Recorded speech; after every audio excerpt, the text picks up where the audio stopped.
In this video, I'm going to be talking about why we chose to homeschool our children and how it's been working out for us.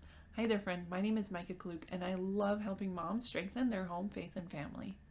And in today's video, we're going to talk about why my husband and I chose to pull our kids from public school, why we homeschool, how it's been working out for us, and what our children think about their homeschooling experience. If you're thinking of homeschooling your child as well, then you'll love some of my other videos that talk about the pros and cons of homeschooling versus public schools, as well as some other additional resources that you'll find in the description box below. So my family's homeschooling journey was a little bit unique. I originally started homeschooling our children when they were in preschool, did a lot of activities with them at home, and when my oldest was ready to go to kindergarten, she was excited. She wanted that experience. We talked to her about going to public schools. We talked to her about what her day will look like, her schedule, everything.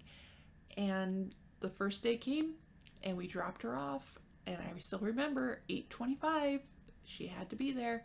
Dropped her off, she went, we picked her up at 3:15, and she was tired, you guys. She was exhausted. She fell asleep on the way home. She barely ate any dinner because she couldn't keep her eyes open, and she crashed that night and slept. And the next day, when she woke up the next morning, I was thinking, okay, maybe today will be, maybe she just needed a little sleep. And the next morning, she was okay, but she just wasn't her happy self anymore. And when I took her to school that next day, she put her feet on the ground. She dragged her feet. She refused to go in the classroom. It was too much for her. It was so overwhelming. And I've seen so many times on social media, so many moms worried about their children. They're exhausted, they're falling asleep in the cars, they're falling asleep, and I understand the first couple of days of school, they're just overwhelming, and eventually the kids get used to it. But if you really think about it, we're asking our child or our children to have the same schedule as a full-grown adult. Some of the children are at school even longer than that. Some get there as early as 7 a.m. if you're doing before school activities, and some stay as late as 7 or 8 p.m. if you're doing after school activities. And so we're expecting these little children to have the full-blown schedule that not even an adult carries. It's even more than an adult. It also keeps them outside the home. But eventually my kindergartner, she wanted to stay in public school, so we kept her in. She ended kindergarten really well. She seemed to have acclimated to the schedule.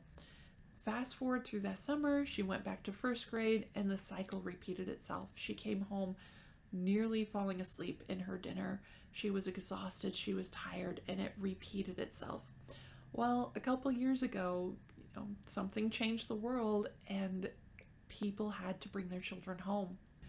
So the next year, when my oldest was in first grade, the event happened. Do you remember the one where all the schools shut down and everyone brought their children home? That happened.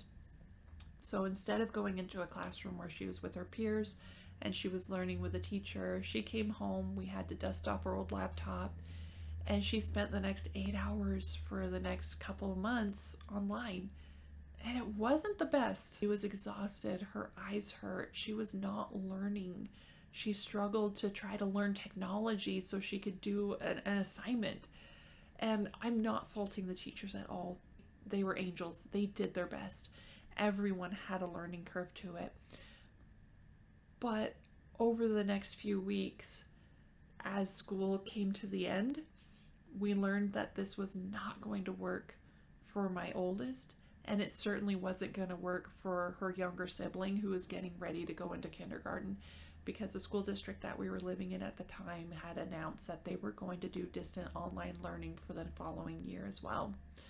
So my husband and I had a really good in-depth conversation and talk, and we decided to homeschool.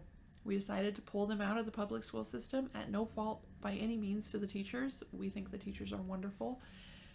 And we taught them from home. And that first year of homeschooling, what a doozy. It was like learning how to ride a bike all over again. I had to unschool myself because I was raised in the public school system. That's all I went and that's all I knew.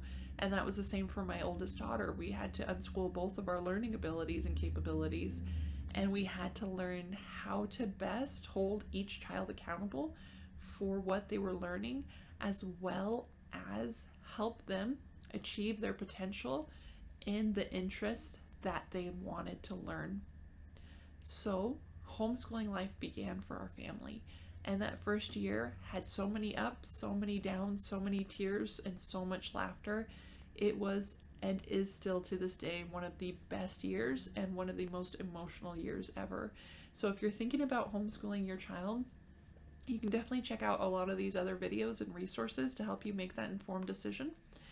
And please know it is one of the most rewarding, and it's one of the most difficultly rewarding things you'll ever do, especially knowing that you are laying the foundation for them, not just to educate their minds about topics like math and writing and science, but you are laying the foundation for them for the rest of their lives and teaching them how to be a good adult. You're going to be teaching them about budgeting. You're going to be teaching them about finances.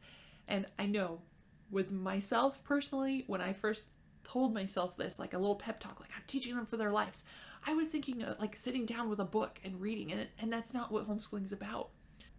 Homeschooling your kids is about letting them experiencing life with you.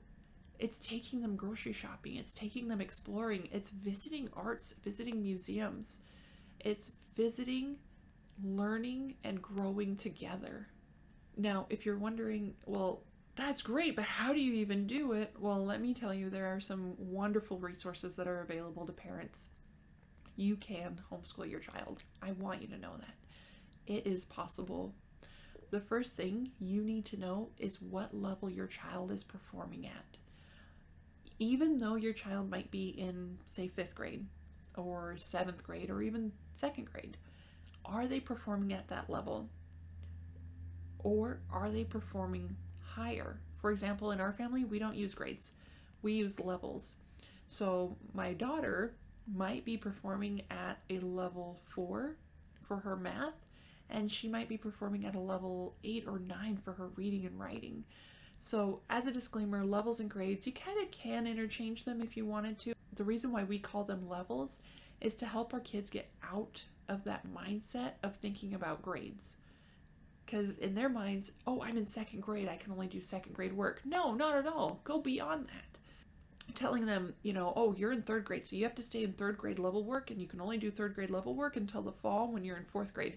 Absolutely not. If your child has a knowledge and a passion and a thirst for math or for science or any other skill, or if they have a passion and a thirst for any other subject, fuel that.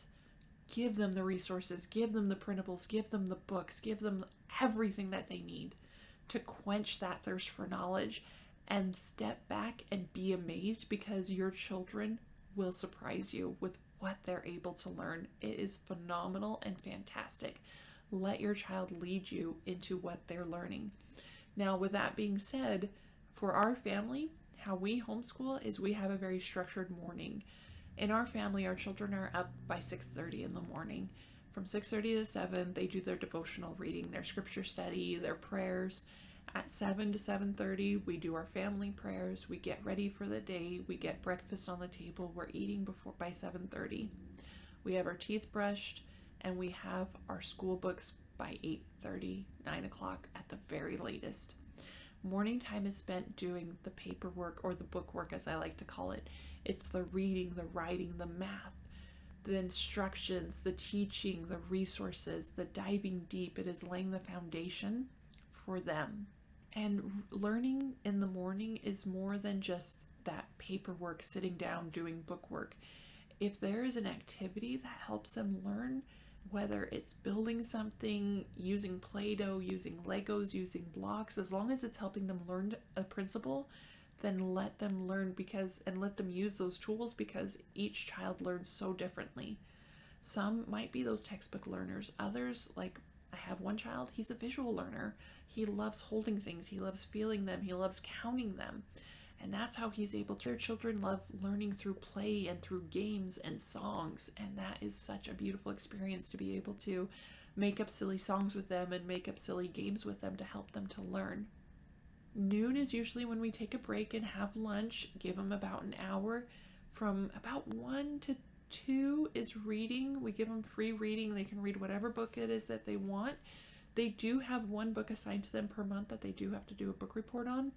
Sometimes this is nonfiction, sometimes it's a classic book like 20,000 Leagues Under the Sea, Little Women, Secret Garden, Peter Pan, The Jungle Book.